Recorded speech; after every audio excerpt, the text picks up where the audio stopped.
বন্ধুরা, আজকে কোয়ান্টাম মেকানিক্সের 6th লেকচার। এটাকে আমরা অ্যাটমিক স্ট্রাকচার বা অ্যাটমিক স্পেকট্রার সেকেন্ড লেকচার হিসেবেও ধরতে পারি। আমরা ফার্স্ট লেকচারে মূলত যেটা আলোচনা করেছিলাম সেটা হলো যে অ্যাটমিক স্ট্রাকচার বা অ্যাটমিক স্পেকট্রা সংক্রান্ত কি সব এক্সপেরিমেন্টাল অবজারভেশন ছিল, এবং সেই এক্সপেরিমেন্টাল অবজারভেশন বা রেজাল্টের উপরে বেশ করে বেশ কিছু এম্পিরিক্যাল লজের কথা বলা হয়েছিল। আমরা বামার ইকুয়েশনের কথা বলেছিলাম, বামার রিডবার্গ ইকুয়েশনের কথা বলেছিলাম, রিডবার্গ ইকুয়েশনের কথা বলেছিলাম, রিচ কম্বিনেশন প্রিন্সিপাল বলেছিলাম। এবার এই এক্সপেরিমেন্টাল রেজাল্টের উপরে বেশ করে বিজ্ঞানী জে থমসন এবং তারপরে বিজ্ঞানী রাদারফোর্ড তারা যে অ্যাটমিক মডেল দিয়েছিলেন সেটা নিয়ে সংক্ষিপ্ত আলোচনা করেছি, এবং এই মডেলগুলোর লিমিটেশন নিয়েও আমরা আলোচনা করেছি। এবং আমরা যে ব্যাপারটায় জোর দিয়েছিলাম সেটা হলো এই যে সকল ক্লাসিক্যাল থিওরি অর্থাৎ ম্যাক্সওয়েলস ইলেকট্রোম্যাগনেটিক থিওরি সেটা অ্যাটমিক স্ট্রাকচার বা অ্যাটমিক স্পেকট্রাকে পুরোপুরি ব্যাখ্যা করতে পারে না। 1913 সালে বিজ্ঞানী নিলস বোর তার সেই বিখ্যাত বোর কোয়ান্টাইজেশন রুলের উপরে বেশ করে তিনি অ্যাটমিক স্ট্রাকচার বা অ্যাটমিক স্পেকট্রাকে এক্সপ্লেন করতে সমর্থ হলেন। আমাদের আজকের লেকচারটি এগোবে এই রকমে। আমরা প্রথমে 1913 সালে অ্যাটমিক স্ট্রাকচার বা অ্যাটমিক মডেল সংক্রান্ত কতখানি আন্ডারস্ট্যান্ডিং আমাদের ছিল সেটা প্রথমে বলে নেব। তারপর আমরা একটা ভেরি ইম্পর্টেন্ট জিনিস বুঝবো, সেটা হচ্ছে এই যে ওয়ান ইলেকট্রন সিস্টেম সেটা অ্যাকচুয়ালি একটা সেন্ট্রাল ফোর্স প্রবলেম। অর্থাৎ সেন্ট্রাল ফোর্স প্রবলেম কি এবং সেন্ট্রাল ফোর্স প্রবলেমের যেটা মূল বিষয় সেটা হলো তার অ্যাঙ্গুলার মোমেন্টামটা, যে কনস্ট্যান্ট অফ মোশন, সেইটা নিয়ে দু চারটে কথা বলবো। এবং তার উপরে বেশ করে লজিক্যালি কিরকম ভাবে বোর তার বোর্স করেসপন্ডেন্ট প্রিন্সিপালটাকে কাজে লাগিয়ে বোর কোয়ান্টাইজেশন রুলে এলেন। বোর কোয়ান্টাইজেশন রুল ছাড়াও অ্যাটমিক মডেল বা অ্যাটমিক স্ট্রাকচারের স্টেবিলিটির জন্য তাকে আরো দুটো অ্যাজাম্পশন ধরে নিতে হয়েছিল। অর্থাৎ এই তিনটে অ্যাজাম্পশন বা হাইপোথিসিসের উপর বেশ করে আমরা ওয়ান ইলেকট্রন সিস্টেমের এনার্জি এক্সপ্রেশন বের করব, রেডিয়াসের এক্সপ্রেশন বের করব, ভেলোসিটির এক্সপ্রেশন বের করব, এবং দেখাবো কেমন করে বোর থিওরি অ্যাটমিক স্ট্রাকচার বা অ্যাটমিক স্পেকট্রাকে এক্সপ্লেন করতে পারে। বোর থিওরির পস্টুলেট বা ডিটেল ডেরিভেশনে যাওয়ার আগে আমরা প্রথমে বুঝে নিতে চাইছি যে বোরের ঠিক আগে অর্থাৎ 1913 সাল পর্যন্ত what was the status of atomic structure. আমরা জানি atom stable, atom electrical neutral, atomic Spectra, line Spectra. Atomic Spectra যে লাইন স্পেকট্রা তার এক্সপেরিমেন্টাল অবজারভেশনস আছে। 1885 সালে বিজ্ঞানী বামার ভিজিবল রিজিয়নে হাইডিং ইন অ্যাটমের জন্য লাইন স্পেকট্রা পেয়েছেন, এবং তাদের যে রেজাল্ট তার উপরে বেশ করে বেশ কিছু এম্পেরিক্যাল লজও দেওয়া হয়েছে। তারপর Balmer equation, Rydberg equation, Ritz combination principle দেওয়া হয়েছে। 1911 সালে রাদারফোর্ডের যে আলফা স্ক্যাটারিং এক্সপেরিমেন্ট, সেখান থেকে ভীষণ ইম্পর্টেন্ট কতগুলো জিনিস বেরিয়ে আসে। প্রথম যেটা বেরিয়ে আসে সেটা হচ্ছে নিউক্লিয়াসের কনসেপ্ট। অর্থাৎ অ্যাটমের মধ্যে একটা ছোট জায়গা আছে যে জায়গার মধ্যে নিউক্লিয়াস থাকে যেটা পজিটিভলি চার্জ, আর ইলেকট্রনগুলো বাইরের দিকে থাকে অর্থাৎ এক্সট্রা নিউক্লিয়ার পার্টের মধ্যে থাকে। এবার একটা সিঙ্গেল সিস্টেমে যদি পজিটিভ চার্জ নেগেটিভ চার্জ একসাথে আছে তাদের মধ্যে একটা কুলম্বিক অ্যাট্রাকশন আছে। এই কুলম্বিক অ্যাট্রাকশন ফোর্সটাকে ব্যালেন্স করার জন্য ইলেকট্রনটাকে নিউক্লিয়াসের চারিদিকে ঘুরতে হবে যাতে করে একটা কেন্দ্র বহির্মুখী সেন্ট্রিফিউগাল ফোর্স যেটা কুলম্বিক অ্যাট্রাক্টর ফোর্সকে ব্যালেন্স করতে পারে। এতটুকু জিনিস আমরা জানতাম, এবং তার সঙ্গে আর একটা ভেরি ইম্পর্টেন্ট জিনিস যেটা বেরিয়ে এসেছিল সেটা হলো যে অ্যাটমিক অরবিটটা কিছুটা কেপলারস অরবিট বা প্ল্যানেটারি অরবিটের মতো। প্ল্যানেটারি অরবিটে বা সোলার সিস্টেমের ক্ষেত্রে যেটা হয় যে সূর্যকে কোন একটা ইলিপসের ফোকাসে রেখে যেমন অন্যান্য গ্রহগুলো রোটেট করে, এবং যেখানে গ্র্যাভিটেশনাল ফোর্সটা সেন্ট্রিফিউগাল ফোর্স দিয়ে ব্যালেন্স হয়, ঠিক একই রকম ভাবে পার্টিকুলারলি ওয়ান ইলেকট্রন সিস্টেমের ক্ষেত্রে মানে হাইড্রোজেন অ্যাটম বা হাইড্রোজেন লাইক সিস্টেমের ক্ষেত্রে নিউক্লিয়াস এবং ইলেকট্রনের মধ্যে কুলম্বিক অ্যাট্রাকটিভ ফোর্সকে ব্যালেন্স করছে ইলেকট্রন যে নিউক্লিয়াসের চারিদিকে ঘুরছে সেই সেন্ট্রিফিউগাল ফোর্সটা। অর্থাৎ এই দুটো প্রবলেমের মধ্যে যে ক্লোজ সিমিলারিটি, এই সিমিলারিটিটাকে আমাকে একটু জাস্ট এক্সপ্লোর করার চেষ্টা করতে হবে। যেটা ইম্পর্টেন্ট পয়েন্ট যে প্ল্যানেটারি অরবিট সেগুলো অ্যাকচুয়ালি একটা সেন্ট্রাল ফোর্স প্রবলেম। ঠিক একই রকম ভাবে অ্যাটম একটা সেন্ট্রাল ফোর্স প্রবলেম। তাহলে প্রথমে দেখে নিই যে সেন্ট্রাল ফোর্স প্রবলেম বলতে আমরা অ্যাকচুয়ালি কি বুঝছি। If a particle moves under a force which is directed to a fixed point and its magnitude is a function of vector distance of the particle from the fixed point, then the system is said to be a central force problem. যেমন কেপলার্স অরবিটের ক্ষেত্রে এটা হচ্ছে যে একটা particle, অর্থাৎ let's say আমাদের আর্থ, সেটা একটা ফিক্সড পয়েন্ট যেখানে সূর্য আছে, তার চারিদিকে ঘুরছে একটা ফোর্স দিয়ে, যে ফোর্সটা বেসিক্যালি গ্র্যাভিটেশনাল অ্যাট্রাকশন, যেটা G m1m2/r²। অর্থাৎ সূর্য থেকে পৃথিবীকে দূরত্ব, সেটাকে যদি আমি আর দিয়ে রিপ্রেজেন্ট করি, তাহলে এই গ্র্যাভিটেশনাল ফোর্সটা হচ্ছে আর এর ফাংশন। সেই রেসপেক্টে প্ল্যানেটারি অরবিট একটা সেন্ট্রাল ফোর্স প্রবলেম। ঠিক একই রকম ভাবে একটা হাইড্রোজেন বা হাইড্রোজেন লাইক সিস্টেমের ক্ষেত্রে যেটা হচ্ছে, সেটা হচ্ছে একটা পার্টিকেল, সে ইলেকট্রন, সেটা একটা ফিক্সড পয়েন্ট যেখানে নিউক্লিয়াস আছে, তার চারপাশে ঘুরছে একটা ফোর্স দিয়ে, যে ফোর্সটি বেসিক্যালি কুলম্বস ল, এবং সার্টেনলি কুলম্বস ল 1/r² এর ফাংশন, যেখানে আরটা হচ্ছে ওই ফিক্সড পয়েন্ট অর্থাৎ নিউক্লিয়াস, তার সঙ্গে পার্টিকেল অর্থাৎ ইলেকট্রনের দূরত্ব। আর একটা সেন্ট্রাল ফোর্স প্রবলেমের ক্ষেত্রে যেটা ভীষণ ইম্পর্টেন্ট অবজারভেশন, সেটা হলো যে সেন্ট্রাল ফোর্স প্রবলেম, তার জন্য angular momentum is a constant of motion. এটাকে খুব সিম্পলি আমরা এইরকম ভাবে দেখিয়ে নিতে পারি। অ্যাঙ্গুলার মোমেন্টাম এল, সেটা হচ্ছে R cross P, R rate of change of angular momentum dl/dt, সেটা হলো d/dt আর ক্রস পি। এটাকে আমি যা ভাঙতে পারি এইরকম ভাবে, d/dt আর ক্রস পি মানে হচ্ছে R cross dp/dt plus dr/dt into P. আচ্ছা, dp/dt হচ্ছে rate of change in momentum, নিউটনের সেকেন্ড ল অনুযায়ী রেট অফ চেঞ্জ ইন মোমেন্টামকে আমি ফোর্স দিয়ে এক্সপ্রেস করছি। আর মোমেন্টাম হচ্ছে মাস ইন্টু ভেলোসিটি, আবার ভেলোসিটি হচ্ছে dr/dt। আচ্ছা, এম একটা স্কেলার কোয়ান্টিটি, তাহলে dr/dt ক্রস dr/dt দুটো সেম ভেক্টর, তাদের ক্রস প্রোডাক্ট করলে সেটা জিরো হয়ে যায়, অর্থাৎ এই সেকেন্ড টার্মটা জিরো হয়ে গেল। আর আর ক্রস এফ, অর্থাৎ ডিস্টেন্সের সঙ্গে ফোর্সের ক্রস প্রোডাক্ট, যেটা বেসিক্যালি টর্ক দেয়। এবারে আমরা দেখছি যে যে আর এবং এফ, অর্থাৎ নিউক্লিয়াস থেকে ইলেকট্রন, তাদের যে ডিস্টেন্স এবং তাদের মধ্যে যে কুলম্বিক অ্যাট্রাকটিভ ফোর্স, তারা কিন্তু একই লাইন বরাবর কাজ করে। আমি যদি সেন্টার থেকে দূরত্বটাকে মেজার করি, তাহলে ফোর্সটা যেহেতু ডিরেক্টেড টুয়ার্ডস দ্য সেন্টার, তাহলে আমরা ভাবতে পারি যে আর এবং এফ, তাদের মধ্যে অ্যাঙ্গেল হলে 180 ডিগ্রি।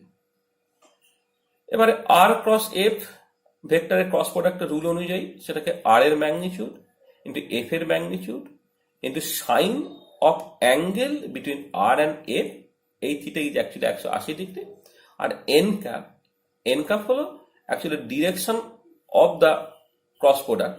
অর্থাৎ আমরা জানি যে ক্রস প্রোডাক্ট একটা ভেক্টর কোয়ান্টিটি, তাহলে ভেক্টর কোয়ান্টিটি তার একটা ডিরেকশন থাকবে। এন ক্যাপ হলো unit vector about R cross বা অ্যালং আর ক্রস এফ। তো যাই হোক, যেহেতু এখানে থিটা হয়ে গেল 180 ডিগ্রি, তাহলে অটোমেটিক্যালি এই জিনিসটা জিরো হয়ে গেল, অর্থাৎ dl/dt জিরো হয়ে গেল। অর্থাৎ যেটা দেখতে পাওয়া গেল যে সেন্ট্রাল ফোর্স প্রবলেমের ক্ষেত্রে angular momentum is a constant of motion. আর এই সংক্রান্ত যে সকল কেপলার্স অরবিট, যেটা অ্যাকচুয়ালি একটা সেন্ট্রাল ফোর্স প্রবলেম, যেটা 1609 থেকে 1619, অর্থাৎ বোর থিওরি প্রায় 300 বছর আগে হয়েছিল। বোর অ্যাকচুয়ালি কেপলার্স অরবিট বা সেন্ট্রাল ফোর্স প্রবলেম থেকে যেহেতু মোটিভেটেড হচ্ছেন, সেই জন্য কেপলার্স ল প্ল্যানেটারি মোশন, সে সম্বন্ধে যে 3টে ইম্পর্টেন্ট ল যেটা জানা ছিল, যেটা আমরা আগের ক্লাসে কিছুটা আলোচনা করেছি, সেটা আরেকবার এখানে মেনশন করতে চাইছি জাস্ট ফর কমপ্লিটনেস। প্রথমটা ছিল দ্য ল অফ ইলিপস। সেটা বলছে the path of the planets about the sun is elliptical in shape, with the center of the sun being located at one focus. Second important law হলো the law of equal areas. An imaginary line drawn from the center of the sun to the center of the planet will sweep out equal areas in equal intervals of time. আর third important law হচ্ছে the law of harmonics, যেটা basically বলে যে যদি time পিরিয়ডটা টি হয়, এবং সূর্য থেকে প্ল্যানেটের দূরত্বটা r হয়, তা T square is actually proportional to r cube. এবার আমরা দেখি যে কেমন করে বোর সকল এই সেন্ট্রাল ফোর্স প্রবলেম বা কেবলার্স ল অফ প্ল্যানেটারি মোশন এগুলোকে হাইড্রোজেন বা হাইড্রোজেন লাইক সিস্টেম অর্থাৎ ওয়ান ইলেকট্রন সিস্টেম তার স্পেকট্রা বা তার স্ট্রাকচার এক্সপ্লেন করতে কাজে লাগাচ্ছে। আমরা যেটা অলরেডি বলেছিলাম যে একটা মেকানিক্যাল ফোর্স ব্যালেন্স দরকার, অর্থাৎ নিউক্লিয়াসকে কেন্দ্র করে ইলেকট্রন যে ঘুরছে তাদের যে centrifugal force M V square by R সেটা কুলম্বস লকে ব্যালেন্স করবে, অর্থাৎ Z square by 4πε0 R square. আর এবারে চলে আসি যে অ্যাঙ্গুলার মোমেন্টামের ক্ষেত্রে, অ্যাঙ্গুলার মোমেন্টাম এল সেটা হচ্ছে এম ভি ইন্টু আর। এবারে আমরা জাস্ট এইটুকু বুঝে নিয়েছি যে অ্যাটম একটা সেন্ট্রাল ফোর্স প্রবলেম। তাহলে সেন্ট্রাল ফোর্স প্রবলেমের জন্য যেহেতু অ্যাঙ্গুলার মোমেন্টাম একটা কনস্ট্যান্ট অফ মোশন, সেখানে L equal to M V আর আমি জাস্ট একটা কনস্ট্যান্ট কে ধরলাম। এখানে খেয়াল রাখবেন যে আমরা কোনো রকম ভাবেই কিন্তু অ্যাঙ্গুলার মোমেন্টামটাতে h/2π ইন্টিগ্রাল মাল্টিপল অর্থাৎ n h/2π এখান থেকে কিন্তু শুরু করছি না। যে অ্যাঙ্গুলার মোমেন্টামটা n h/2π হবে এইটাকে ধরে দেওয়া মানে অ্যাজিভ যেন এটা একটা অ্যাডহক অ্যাজাম্পশনের মতো হয়ে গেল, এর অ্যাজিভ যেন কোনো থিওরিটিক্যাল বেসিস নেই, সিচুয়েশনটা কিন্তু অ্যাকচুয়ালি তা নয়। তাহলে যেহেতু বোর বেসিক্যালি ক্লাসিক্যালি ট্রেন্ড, তিনি জানেন যে অ্যাটম একটা central force problem, central force মানে অ্যাঙ্গুলার মোমেন্টাম যে কনস্ট্যান্ট অফ মোশন, সেই জন্য আমি শুধু এইটুকুই ধরে নিচ্ছি যে অ্যাঙ্গুলার মোমেন্টামটা এটা কনস্ট্যান্ট, আমি ধরে নিলাম কে। তাই এই ইকুয়েশন থেকে স্বভাবতই ভেলোসিটি ভি হয়ে গেল কে বাই এম আর। এবারে এই ইকুয়েশন 3 এবং ইকুয়েশন 4 এগুলোকে যদি আমি একসাথে কাজে লাগাই, তাহলে এখান থেকে আমি যেটা পেয়ে যাচ্ছি সেটা হচ্ছে যে ডিস্টেন্স রেডিয়াস সেটা 4πε0 কে square by M Z square. আর এবারে চলে আসি টোটাল এনার্জির ক্ষেত্রে। টোটাল এনার্জি হলো kinetic energy plus potential energy. Kinetic energy আমরা জানি হাফ এম ভি স্কোয়ার, আর পোটেনশিয়াল এনার্জি একটা হাইড্রোজেন বা হাইড্রোজেন লাইক সিস্টেমের জন্য যেটা কুলম্বিক পোটেনশিয়াল, যেটা স্ফেরিক্যালি সিমেট্রিক পোটেনশিয়াল, যেটা minus Z square by 4πε0 R. আচ্ছা, স্ফেরিক্যালি সিমেট্রিক কেন একটু বলে দেওয়া দরকার আছে, সেটা হচ্ছে এই যে আমি যদি কোনো একটা স্ফিয়ারের সেন্টারে নিউক্লিয়াসটাকে রেখে একটা আর রেডিয়াসের একটা স্ফিয়ার কনসিডার করি, তার সারফেসের সর্বত্রই পোটেনশিয়ালটা সমান হবে, সেই জন্য একটা স্ফেরিক্যালি সিমেট্রিক পোটেনশিয়াল। আচ্ছা, এবারে এই ইকুয়েশন 3 থেকে আমি হাফ এম ভি স্কোয়ার ভ্যালুটাকে বসিয়ে দিলাম, যেটা এলো হচ্ছে Z square by 8πε0 R, coulombic potential minus Z square by 4πε0 R, সেখান থেকে এনার্জি এক্সপ্রেশনটা বেরিয়ে গেল minus Z square by 8πε0 R. আচ্ছা, এবারে আর এর এক্সপ্রেশন আমি জাস্ট আগেই বের করে রেখেছিলাম ইকুয়েশন 6-এ, সেটা এখানে বসিয়ে দিলাম, বসিয়ে দিয়ে এনার্জি এক্সপ্রেশন বেরিয়ে গেল এটা। পরিষ্কার এক্ষেত্রে এন জেড ই 32π² প্রত্যেকটার মানে খুব পরিষ্কার, যার মানেটা পরিষ্কার না সেটা হলো কে বা কে স্কোয়ার।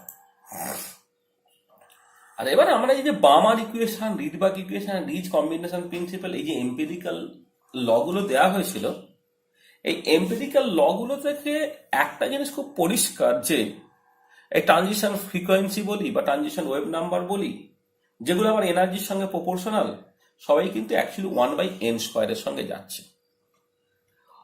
অর্থাৎ অ্যাঙ্গুলার মোমেন্টাম একটা কনস্ট্যান্ট, সেটা কে, সেখান থেকে ধরে নিয়ে আমি যেটা পেলাম সেটা হচ্ছে এনার্জিটা মাইনাস এম জেড, অ্যাকচুয়ালি এনার্জিটা 1/k² এর সঙ্গে প্রপোর্শনাল। কিন্তু এম্পিরিক্যাল লস বা এক্সপেরিমেন্টাল অবজারভেশনস গুলো আমায় বলে দিচ্ছে যে এনার্জিটা প্রপোর্শনাল টু 1/n²। তার মানে পরিষ্কার যেটা দাঁড়িয়ে গেল যে 1/k² এবং 1/n² তারা অ্যাকচুয়ালি প্রপোর্শনাল হবে, অর্থাৎ কিনা কে প্রপোর্শনাল টু এন হবে, যেখানে এনটা হলো 1 2 3 4 অর্থাৎ কিছু পজিটিভ ইন্টিজার্স। তো there must be a proportionality constant, অর্থাৎ কে কে আমি লিখতে পারি জাস্ট এফ ইন্টু এন। তাহলে এখান থেকে প্রথম যে জিনিসটা বোঝা গেল যে অ্যাঙ্গুলার মোমেন্টামটা একটা পার্টিকুলার কোয়ান্টিটি এ তার একটা ইন্টিগ্রাল মাল্টিপল হবে। তাহলে এই যে অ্যাঙ্গুলার মোমেন্টামটা ডিসক্রিট হবে, অর্থাৎ একটা ফাইনাইট ভ্যালু তার একটা ইন্টিগ্রাল মাল্টিপল হবে, সেইটা কিন্তু আমি পুরোপুরি পাচ্ছি এক্সপেরিমেন্টাল অবজারভেশনস বা এম্পিরিক্যাল লগুলোর সঙ্গে ট্যালি করি। তাহলে কে এর জায়গায় যদি এফ ইন্টু এন বসিয়ে দেওয়া যায়, তাহলে সেখান থেকে এনার্জির এক্সপ্রেশন যেটা বেরিয়ে আসে সেটা হলো এই যেখানে কে স্কোয়ার ছিল সেটাকে আমি এফ স্কোয়ার এন স্কোয়ার দিয়ে রিপ্লেস করে দিলাম। আচ্ছা, এই যদি এনার্জি এক্সপ্রেশন হয় তাহলে এবার আমি বুঝতেই পারছি যে এনার্জিটা এক কিছু integral value N equal to 1 2 3 তাদের উপর নির্ভর করে। আচ্ছা, এবারে বোর স্পেকটা এক্সপ্লেন করার জন্য ব্যাপারটাকে এরকম ভাবে ভাবলেন যে তাহলে আমরা বুঝে নিই যে দুটো লেভেলের মধ্যে এনার্জি গ্যাপটাকে আমি কেমন করে ক্যালকুলেট করব।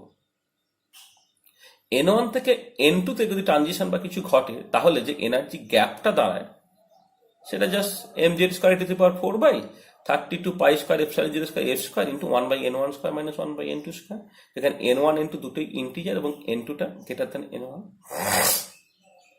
এবার আমি যদি পাশাপাশি দুটো লেভেলের মধ্যে ট্রানজিশন কনসিডার করি, অর্থাৎ এন ওয়ানকে আমি এন ধরলাম আর এন টুকে এন প্লাস ওয়ান ধরলাম, অর্থাৎ এই এক্সপ্রেশনে এন ওয়ানের জায়গায় এন এবং এন টুর জায়গায় যদি আমি এন প্লাস ওয়ান বসিয়ে দিই তাহলে দুটো পাশাপাশি লেভেলের মধ্যে এনার্জি গ্যাপের এক্সপ্রেশনটা বেরোয় এই যে কনস্ট্যান্ট ভ্যালুটি আছে তার সঙ্গে 2n plus one by N square into N plus one তার square.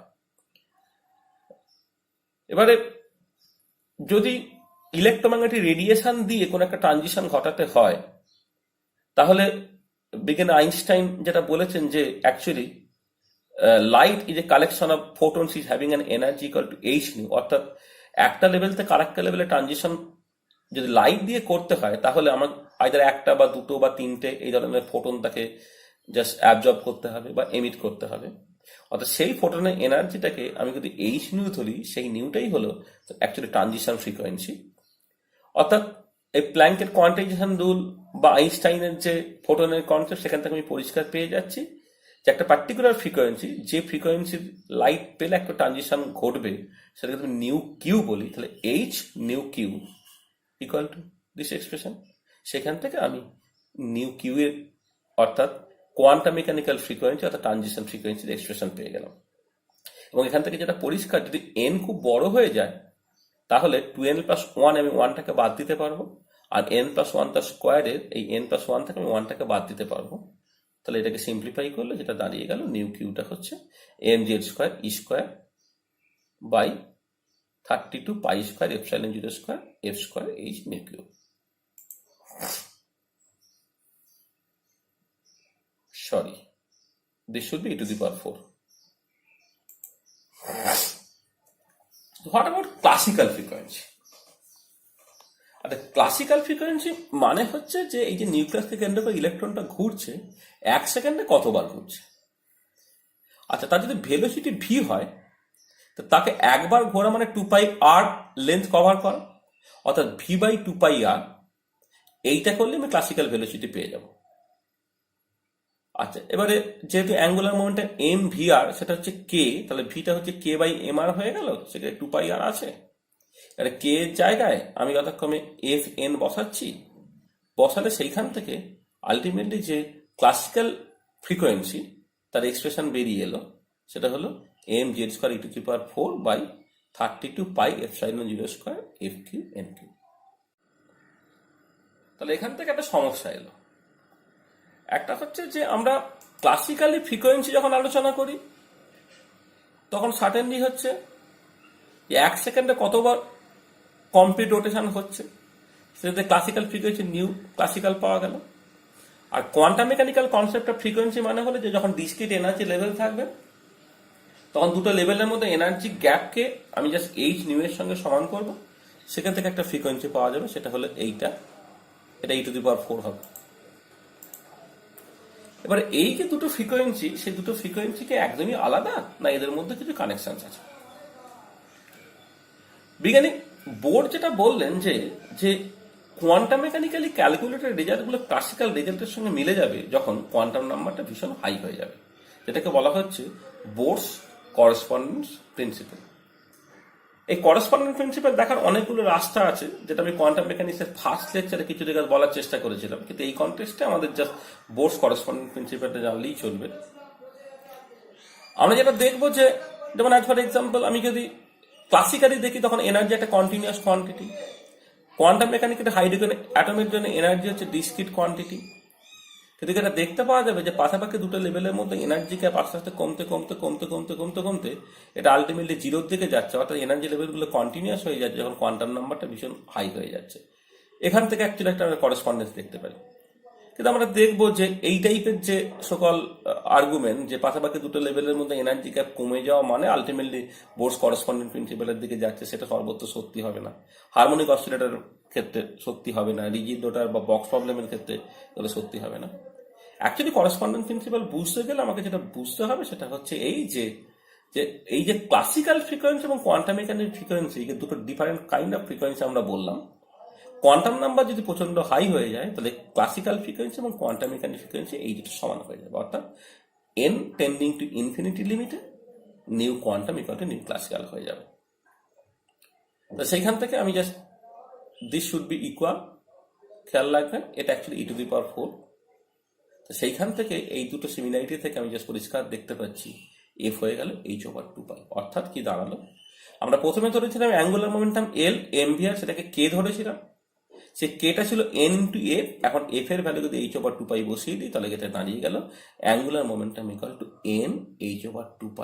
This is the Bohr's quantization rule. তাহলে যেটা দাঁড়ালো যে বোর অ্যাডহক ওয়েতে ধরে নেননি যে অ্যাঙ্গুলার মোমেন্টামটা h/2π ইন্টিগ্রাল মাল্টিপল। তা তিনি যেভাবে এগিয়েছেন সেটা হচ্ছে এই যে তিনি প্রথমে বুঝে নিয়েছেন যে atom is a central force problem, তার জন্য angular momentum is a constant of motion. তারপর এক্সপেরিমেন্টাল রেজাল্ট এবং এম্পিরিক্যাল লগুলো থেকে তিনি এটা বুঝে নিয়েছেন যে অ্যাঙ্গুলার মোমেন্টাম সেটা কোন একটা ভ্যালু তার ইন্টিগ্রাল মাল্টিপল। আর এই যে প্রপোর্শনালিটি কনস্ট্যান্ট এফ তার ভ্যালু বের করার জন্য তিনি ধরে নিচ্ছেন যে করেসপন্ডেন্ট প্রিন্সিপাল, যেটা বলছে যে কোয়ান্টাম নাম্বার যখন প্রচন্ড হাই হয়ে যাবে তখন কোয়ান্টাম মেকানিক্যালি ক্যালকুলেটেড রেজাল্টটা ক্লাসিক্যাল রেজাল্টের সঙ্গে মিলে যাবে। তাহলে যেটা দাঁড়ালো ইন সামারি সেটা হলো যে electron rotates around the nucleus in a circular orbit of some fixed radius, যেখানে ঘুরলে অ্যাঙ্গুলার মোমেন্টামটা h/2π এর ইন্টিগ্রাল মাল্টিপল হবে। This is the first postulate of Bohr theory, যেটাকে বলা হচ্ছে বোর কোয়ান্টাইজেশন রুল। আচ্ছা, এবার আমি স্পেকটা কি করে এক্সটেন্ড করবো তার জন্য, আচ্ছা সেকেন্ডলি আমি স্টেবিলিটি অফ অ্যাটম কি করে এক্সটেন্ড করবো। রাদারফোর্ড মডেল থেকে এটা ছিল যে নিউক্লিয়াসকে কেন্দ্র করে ইলেকট্রন যখন ঘুরছে ঘুরতে ঘুরতে ঘুরতে ঘুরতে সে যদি রেডিয়েশন ছাড়ে অর্থাৎ এনার্জি ছাড়ে তাহলে সে 10 ন্যানোসেকেন্ড সময়ের মধ্যে নিউক্লিয়াসে গিয়ে ধাক্কা দেবে, ধাক্কা দিলে হচ্ছে অ্যাটমিক স্ট্রাকচারটা কোলাপস করে যাবে।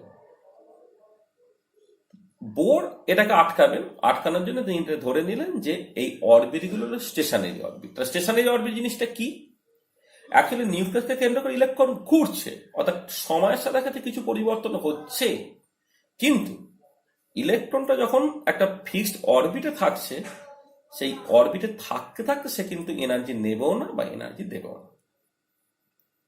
থার্ড ইম্পর্টেন্ট পয়েন্ট, যেটা থার্ড পস্টুলেট, সেটা হলো যে যদি কোন একটা স্টেশনের অরবিটে ঘুরতে ঘুরতে ইলেকট্রন এনার্জি ছাড়বেও না নেবেও না, এটা যদি আমি ফিক্স করি তাহলে আমি স্পেকটা পাবো কি করে। এই স্পেকটা এক্সটেন্ড করার জন্য বোর যেটা বললেন যে there must be a quantized jump from one discrete energy level to another, অর্থাৎ আমি যদি n1 লেভেল থেকে n2 লেভেলে জাম্প দিই তাহলে এই দুটো ডিফারেন্স অফ এনার্জি সেটা আমি এই জিনিসের সঙ্গে সমান করবো, সেখান থেকে আমি ফ্রিকোয়েন্সি পেয়ে গেল। অর্থাৎ আমি তিনটে পস্টুলেট পেয়ে গেলাম। এবার এই তিনটে পস্টুলেটের উপরে বেশ করে জাস্ট আমি সিম্পল কতগুলো অ্যালজেব্রা করতে পারি। যেমন সকাল যে এনার্জি এক্সপ্রেশনটা আমি কে এর টার্মসে বা এফ এর টার্মসে বের করেছিলাম, সেখানে এফ ইকুয়াল টু h/2π বসিয়ে দিলে আমি এনার্জি এক্সপ্রেশনটাকে পেয়ে যাচ্ছি। দুটো লেভেলের মধ্যে এনার্জি গ্যাপ অর্থাৎ n1 এবং n2 লেভেলের মধ্যে এনার্জি গ্যাপটা আমি ক্যালকুলেট করে ফেলতে পারলাম। আর এইখান থেকে একটা ইম্পর্টেন্ট জিনিস বলে নিই যে হাইড্রোজেন অ্যাটমের জন্য z ইকুয়াল টু 1, আর যদি আমি n1টাকে যে সিম্পলি 1 ভাবি আর n2 কে ইনফিনিটি ভাবি তাহলে যে এনার্জিটা লাগলো সেটা হলো যে n ইকুয়াল টু 1 থেকে ইলেকট্রনটাকে ইনফিনিটিতে নিয়ে চলে গেছে, অর্থাৎ ইলেকট্রনটাকে ইজেক্ট করতে আমাকে মিনিমাম কতখানি এনার্জি দিতে হচ্ছে, সেটা হচ্ছে আয়নাইজেশন পোটেনশিয়াল, এবং সেটা দাঁড়িয়ে গেল mz²m e⁴4/8f²h²। এবং যদি আমি ইলেকট্রনের মাস, চার্জ, এপসাইলন জিরোর ভ্যালু এবং প্লাঙ্ক কনস্ট্যান্টের ভ্যালু বসাই তো সেটা বেরোবে 13.6 ইলেকট্রন ভোল্ট। এই ডেটাগুলো অ্যাভেলেবেল যে কোনো লিটারেচারের ক্ষেত্রে, তবু আমি বলে দিই।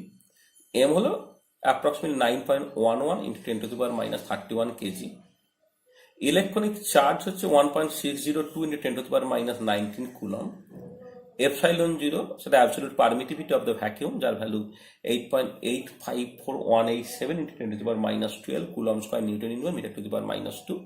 আর প্ল্যাঙ্ক কনস্ট্যান্ট তো বহুল প্রচলিত কনস্ট্যান্ট, যার ভ্যালু 6.626 ইন্টু 10⁻34 জুল সেকেন্ড। এই ভ্যালুগুলোকে বসালে হাইড্রোজেন অ্যাটমের জন্য আয়নাইজেশন পোটেনশিয়াল বেরোবে 13.6 ইলেকট্রন ভোল্ট। এই 13.6 ইলেকট্রন ভোল্ট যে দ্বিগুণ, অর্থাৎ 27.2 ইলেকট্রন ভোল্ট, সেটাকে বলে 1 হার্ট্রি, যেটা actually atomic unit of energy. তাহলে এই এক্সপ্রেশন থেকে আমি এনার্জি এক্সপ্রেশনটা পেয়ে গেলাম, সেটা হচ্ছে -z²/n² 13.6 ইলেকট্রন ভোল্ট। নিউমেরিক্যাল ক্যালকুলেশনের জন্য এই এক্সপ্রেশনটা মনে রাখা খুব দরকার, তাহলে এই কোয়ান্টিটিটার ভ্যালু সবসময় ক্যালকুলেট করতে হয় না। জাস্ট এইটা একটা কনস্ট্যান্ট কোয়ান্টিটি 13.6 ইলেকট্রন ভোল্ট, তার সঙ্গে z²/n² গুণ করে দিলেই হচ্ছে অ্যাকচুয়ালি কোন একটা পার্টিকুলার অরবিটে ঘূর্ণায়মান ইলেকট্রনের এনার্জি পেয়ে যাওয়া যাবে। ঠিক একই রকম ভাবে ট্রানজিশন ফ্রিকোয়েন্সি, সেটাকেও আমি খুব সহজে লিখে ফেলতে পারি। দুটো লেভেলের মধ্যে ট্রানজিশন ফ্রিকোয়েন্সিটাকে আমি ওয়েভ নাম্বার ইউনিটে অর্থাৎ সেন্টিমিটার ইনভার্সে আমি এক্সপ্রেস করছি, অর্থাৎ যেটা অ্যাকচুয়ালি ওয়েভ নাম্বার। সেটা এনার্জি গ্যাপকে HC দিয়ে ভাগ করবো, ভাগ করলে এই এক্সপ্রেশনটাকে পাওয়া যাচ্ছে।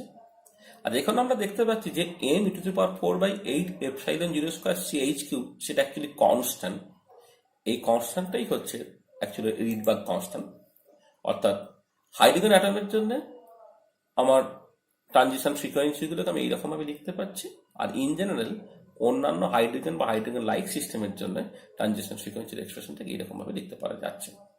এই আর ইনফিনিটি যেটা হচ্ছে রিডবার্গ কনস্ট্যান্ট, তার ভ্যালু অ্যাকচুয়ালি এটা।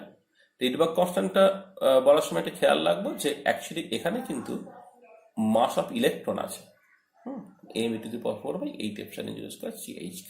অর্থাৎ এই যে রিডবার্গ কনস্ট্যান্টের যে এক্সপ্রেশন দেওয়া হয়েছে, তার সঙ্গে হাইড্রোজেন অ্যাটম না হিলিয়াম প্লাস না লিথিয়াম 2+ তার কোনো সম্পর্কই নেই।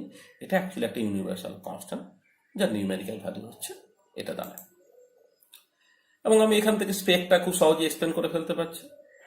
হাইড্রোজেন অ্যাটমের জন্য জাস্ট আমি n1 এবং n2 বিভিন্ন ইন্টিগ্রাল ভ্যালু বসাবো। হ্যাঁ, এখানে n1 এর থেকে n2 সার্টেনলি সবসময় বড় হবে। যদি n1 = 1 ধরে, n2 = 2, 3, 4 ইত্যাদি ধরে, তাহলে আমি লাইমান সিরিজ পাই, যেটা একটু আলট্রা ভ্যালু রিজিয়ানে পাওয়া যায়। n1 কে 2 ধরে যদি n2 কে 3, 4, 5 ইত্যাদি ধরতাম, তাহলে আমি বামার সিরিজ পাবো, যেটা ভিজিবল রিজিয়ানে পাওয়া যায়। আর আইআর রিজিয়ান আরো বেশ কিছু সিরিজ পাওয়া যেতে পারে, যেমন percent series, bracket series, fund series ইত্যাদি, যেটাকে জাস্ট গ্রাফিক্যালি বা পিক্টোরিয়ালি এরকমভাবে দেখানো হয়েছে। এবার আমরা আসি কোয়ান্টাইজড রেডিয়াসের এক্সপ্রেশনে। আমরা বলেছিলাম according to Bohr theory, electron নিউক্লিয়াসকে কেন্দ্র করে কতগুলো নির্দিষ্ট ব্যাসার্ধের বৃত্তাকার কক্ষপথে ঘুরছে, যেখানে ঘুরলে অ্যাঙ্গুলার মোমেন্টামটা h/2π এর ইন্টিগ্রাল মাল্টিপল হয়। অর্থাৎ আমরা রেডিয়াসটাকে in terms of angular momentum k, তারপরে n ইন্টু f এর টার্মসে এক্সপ্রেস করে রেখেছিলাম অলরেডি। এবারে জাস্ট সিম্পলি f এর জায়গায় h/2π বসিয়ে দিলে আমরা যে রেডিয়াসের এক্সপ্রেশনটা পাই, সেটা হলো যে এপসাইলন 0 n² h²/πmz²। এবং পরিষ্কার যেহেতু n এর কতগুলো ডিসক্রিট ভ্যালুই অ্যালাউড, 1, 2, 3, 4, 5, 6 ডট, সেই জন্য রেডিয়াস হলে কতগুলো ফিক্সড ভ্যালুই জাস্ট অ্যালাউড। এবারে হাইড্রোজেন অ্যাটমের ক্ষেত্রে z = 1, আর যদি আমি n = 1 কনসিডার করি, তাহলে এই এক্সপ্রেশন থেকে আমরা যেটা পেয়ে যাচ্ছি সেটা হচ্ছে যে রেডিয়াসটা হলো epsilon 0 h²/πme²। This is the Bohr radius. আর এপসাইলন 0 h/πme এদের ভ্যালুগুলো যদি আমি বসিয়ে দিই, তাহলে সেখান থেকে জাস্ট এই নিউমেরিক্যাল ভ্যালুটা বেরোবে 0.529 অ্যাংস্ট্রম। এবারে এই এক্সপ্রেশনটা যদি এই ফাইনাল ইকুয়েশন 29 বসিয়ে দেওয়া যায়, তাহলে জাস্ট Rn এর এক্সপ্রেশনটা পেয়ে যাবে n²/z × a0। This equation is very very important, যে আমি যদি হাইড্রোজেন অ্যাটমের অন্যান্য যে অরবিটগুলো অর্থাৎ n = 2, 3, 4 ইত্যাদি বের করতে চাই, বা হাইড্রোজেন লাইক যে অন্যান্য সিস্টেম, যেমন হিলিয়াম প্লাস, লিথিয়াম 2+, বা সোডিয়াম 10+, বা ইউরেনিয়াম 91+, তাদের যদি বিভিন্ন রকমের অরবিটের রেডিয়াস ক্যালকুলেট করতে হয়, তাহলে এই এক্সপ্রেশন থেকে আমরা ওটাকে করতে পারবো। এই কন্টেস্টে একটা ভেরি ইম্পর্টেন্ট পয়েন্ট যেটা আমরা বলে দিচ্ছি সেটা হচ্ছে এই যে এর আগে পর্যন্ত আমরা তিনটে ফান্ডামেন্টাল কনস্ট্যান্টের কথা জানতাম। একটা সার্টেনলি হচ্ছে প্লাঙ্ক কনস্ট্যান্ট, আর অন্য দুটো ছিল একটা ইলেকট্রনের চার্জ ই আর মাস হচ্ছে এম। এখন এই এইচ, ই এবং এম এই তিনটে দিয়ে আমরা অ্যাটমের জন্য একটা লেন্থ স্কেল ডিফাইন করতে পারি, এবং সেটাই হলো Bohr radius, which is given as epsilon zero H square by pi M E square. এবং এই যে বোর রেডিয়াস এইটাকে জাস্ট বলা হচ্ছে অ্যাটমিক ইউনিট অফ লেন্থ, যেটা 0.529 অ্যাংস্ট্রম। সিমিলারলি ভেলোসিটির এক্সপ্রেশন বের করে নেওয়া যায়। আমরা অলরেডি বলেছিলাম যে অ্যাঙ্গুলার মোমেন্টাম এম ভি আর সেটা ছিল সকল এন ইন্টু এইচ ওভার 2 পাই। সেখান থেকে ভেলোসিটি হয়ে যায় জাস্ট এন এইচ ওভার 2 পাইকে জাস্ট আমি এম ইন্টু আর দিয়ে ভাগ করে দেবো। আর আর এর এক্সপ্রেশন অলরেডি আমরা এই ইকুয়েশন থেকে পেয়ে গেলাম, সেটাকে বসিয়ে দিলে ভেলোসিটির একটা সিম্পলিফাইড এক্সপ্রেশন বেরিয়ে যায়, সেটা হলো Z square by 2 epsilon zero n h. Hydrogen অ্যাটমের জন্য যদি জেড ইকুয়াল টু 1 বসিয়ে দেওয়া যায় এবং এন ইকুয়াল টু 1 বসানো যায়, তাহলে সেইখান থেকে আমি হাইড্রোজেন অ্যাটমের এন ইকুয়াল টু 1 অর্থাৎ ফার্স্ট অরবিটে ঘূর্ণায়মান ইলেকট্রনের ভেলোসিটি পেয়ে যাব, যেটা হয়ে যাবে e square by 2 epsilon zero h. এবং ইম্পর্টেন্ট পয়েন্ট ইজ যে এই ভেলোসিটিটা লাইটের যে স্পিড তার ভেলোসিটির অ্যারাউন্ড 137 ভাগের মতো বেরোবে। আরবিট্রারি জেড বা আরবিট্রারি এন এর জন্য ভেলোসিটি এক্সপ্রেশনটা খুব সিম্পলি লিখে ফেলা যাবে, Z by N into C by 137036। এই যে 1/137036 একে বলে fine structure constant. This is very very important, particularly আমরা যখন সকল ফাইন স্ট্রাকচার অফ হাইড্রোজেন আর হাইড্রোজেন লাইট সিস্টেম এক্সপ্লেন করব, এই ফাইন স্ট্রাকচার একটা ইম্পর্টেন্ট রোল প্লে করবে। আর যখন আমরা সমারফিল্ড থিওরি করব তখন আমরা দেখব যে পার্টিকুলারলি রিলেটিভিস্টিক সমারফিল্ড থিওরিতে energy expression together with principal quantum number আর একটা কোয়ান্টাম নাম্বার, যেটাকে আমরা জাস্ট বলতে পারি অ্যাজিমুথাল কোয়ান্টাম নাম্বার, তার উপরে ডিপেন্ড করবে। এবং এই অ্যাজিমুথাল কোয়ান্টাম নাম্বারের যে এনার্জি ডিপেন্ডেন্স বা এনার্জিতে অ্যাজিমুথাল কোয়ান্টাম নাম্বারের যে ডিপেন্ডেন্সটা, সেইটা কিন্তু এই through the fine structure constant alpha appear করবে। আজকের লেকচারটি শেষ করার আগে আমি আর একটা ইম্পর্টেন্ট এফেক্ট নিয়ে কথাবার্তা বলবো, সেটা হচ্ছে effect of finite mass of the nucleus on the hydrogen atom spectrum. আমরা যে মডেলটাকে কনসিডার করেছি তাতে আমি ধরে নিয়েছি যে নিউক্লিয়াসের স্টেশনারি একটা ফিক্সড পয়েন্টে বসানো আছে, এবং সেই নিউক্লিয়াসকে কেন্দ্র করে ইলেকট্রনটা কতগুলো সার্কুলার অরবিটে ঘুরছে।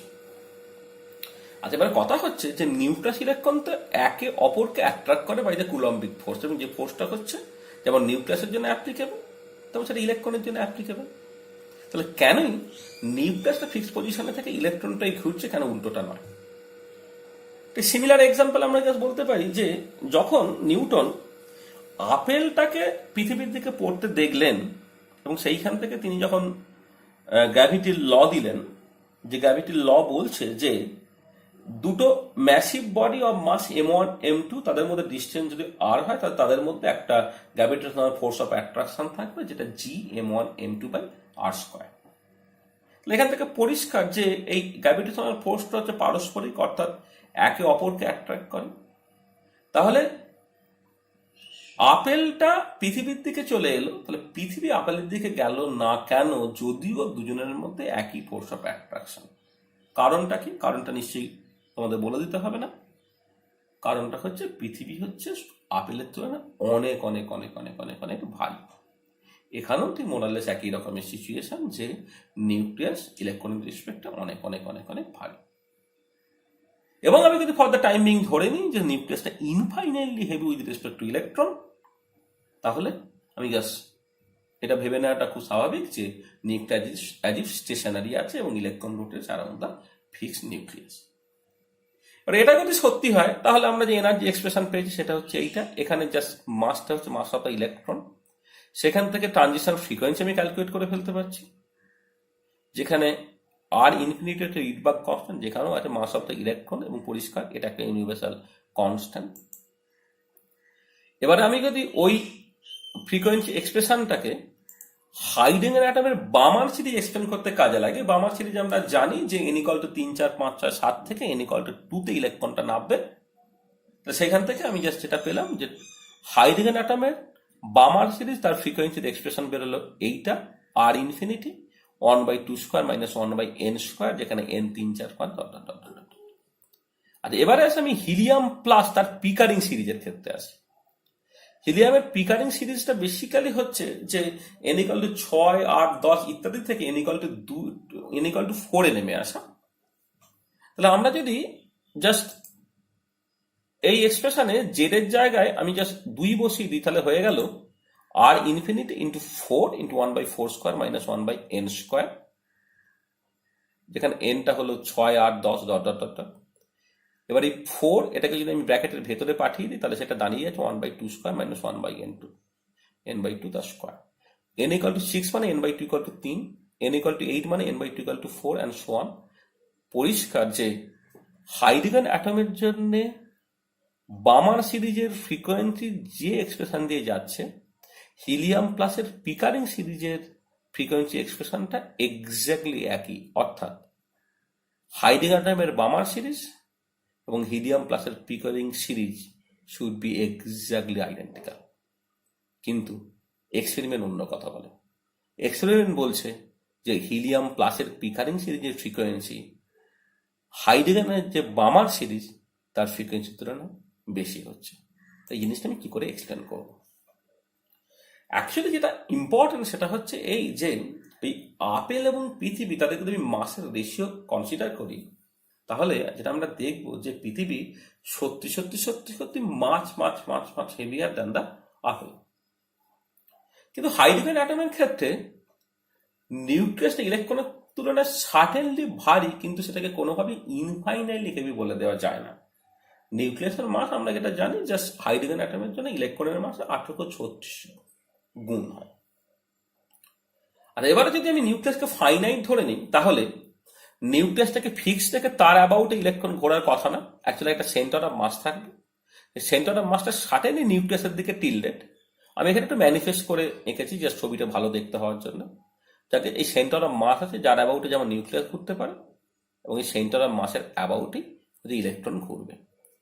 তাহলে এই যদি পিকচারটাকে ধরে নেওয়া হয়, তাহলে খুব সিম্পল ক্যালকুলেশন আমাকে দেখিয়ে দেবে যে অ্যাঙ্গুলার মোমেন্টাম, সেটাকে আমি আর মিউ ভিআর বলতে পারবো, এম ভিআর বলতে পারবো না, তার বদলে এটাকে আমাকে বলতে হবে মিউ ভিআর, যেখানে মিউটা হয়ে গেল রিডিউস মাস, যেটা mass of the electron mass of the nucleus by mass of the electron plus mass of the nucleus. এবং সার্টেনলি ওই সিম্পল ক্যালকুলেশন করলে একদম এক্স্যাক্টলি আগের মতো করে যেটা দাঁড়াবে যে এনার্জি এক্সপ্রেশনে যেখানে আগে ছিল মাস অফ দ্য ইলেকট্রন, এখন সেটা রিডিউস মাস দিয়ে রিপ্লেস হয়ে যাচ্ছে।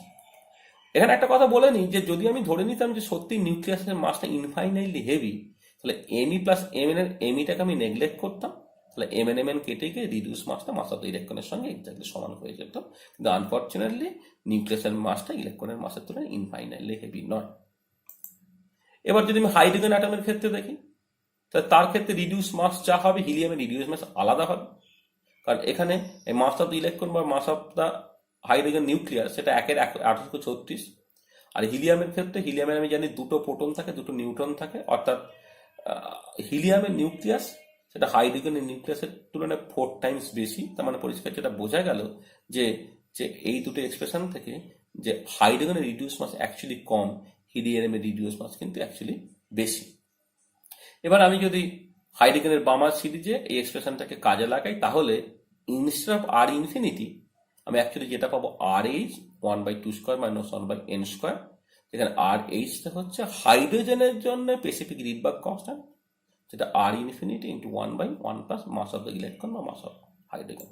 সিমিলারলি হিলিয়াম প্লাসের ক্ষেত্রে আমি পিকারিং সিরিজের এক্সপ্রেশনটা পাবো এই ধরনের দেখতে, যেখানে এই হিলিয়াম প্লাসের যে রিডবার্গ কনস্ট্যান্ট তার এক্সপ্রেশন এটা বেরোবে। এবং যেটা পরিষ্কার ব্যাপার সেটা হলো যে এখানে অ্যাকচুয়ালি হাইড্রোজেন অ্যাটমের জন্য যে রিডবার্গ কনস্ট্যান্টের ভ্যালু ছিল তার তুলনায় এখানে হিলিয়ামের জন্য দেখবো রিডবার্গ কনস্ট্যান্টের ভ্যালুটা অ্যাকচুয়ালি বেশি বেরোচ্ছে। এবং এখান থেকে পরিষ্কার দেখতে পাওয়া যাচ্ছে যে হিলিয়াম প্লাসের পিকারিং সিরিজের ফ্রিকোয়েন্সিটা হাইড্রোজেন অ্যাটমের যে বামার সিরিজ তার ফ্রিকোয়েন্সির তুলনায় বেশি হয়ে যাচ্ছে।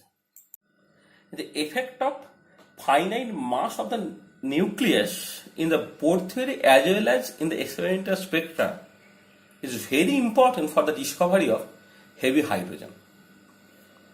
In 1831, Urey, Bickford এবং Murphy observed that there is a faint compineal lines on the short wavelength region or high frequency region of each of the Heidegen spectral lines with intensity ratio of 1:7000. এবং তারা আরো যেটা দেখলেন সেটা হচ্ছে এই যে দুটো পাশাপাশি লাইন তাদের মধ্যে wavelength gap of the order of 1.28 angstrom. এখান থেকে তারা যেটা দেখাতে সমর্থ হলেন সেটা হচ্ছে যে নেচারে নর্মাল হাইড্রোজেনের সঙ্গে সঙ্গে আরেকটা হেভি হাইড্রোজেন এক্সিস্ট করে যার নিউক্লিয়াসের মাসটা নর্মাল হাইড্রোজেনের প্রায় দ্বিগুণ, এবং তারই নাম দেওয়া হচ্ছে ডয়টেরিয়াম। আমরা যদি রিডবার্গ কনস্ট্যান্ট ভ্যালুটাকে ক্যালকুলেট করি তাহলে যেটা দেখবো নর্মাল হাইড্রোজেনের ক্ষেত্রে রিডবার্গ কনস্ট্যান্ট যেটা 109,677 সেন্টিমিটার ইনভার্স, সেটা হেভি হাইড্রোজেন বা ডয়টেরিয়ামের জন্য সেটা দাঁড়ায় হচ্ছে 109,707 সেন্টিমিটার ইনভার্স। এবং এই ইন্টেন্সিটি রেশিও থেকে তারা এটা দেখাতে সমর্থ হলেন যে নেচারে নর্মাল হাইড্রোজেন থাকে 99.985%, এখানে একটা টাইপোস আছে, আর ডয়টেরিয়ামের জন্য তার রিলেটিভ অ্যাভারেজটা হচ্ছে 0.015 অ্যাংস্ট্রম। তাহলে আমরা জাস্ট আজকে যে বিষয়টা নিয়ে আলোচনা করলাম সেটা বেসিক্যালি হচ্ছে বোর থিওরি। এই বোর থিওরিতে আমরা অ্যাকচুয়ালি যেটা করলাম সেটা হচ্ছে যে 1913 সালের আগে পর্যন্ত আমরা আগের কাছে আলোচনা করে ফেলেছিলাম। আজকে শুরুতে 1913 সাল পর্যন্ত অ্যাটমিক স্ট্রাকচার বা অ্যাটমিক স্পেক্ট্রাম সম্বন্ধে কী সব ইনফরমেশন, কী সব কারেক্ট তথ্যগুলো জানা ছিল সেটাকে আলোচনা করলাম।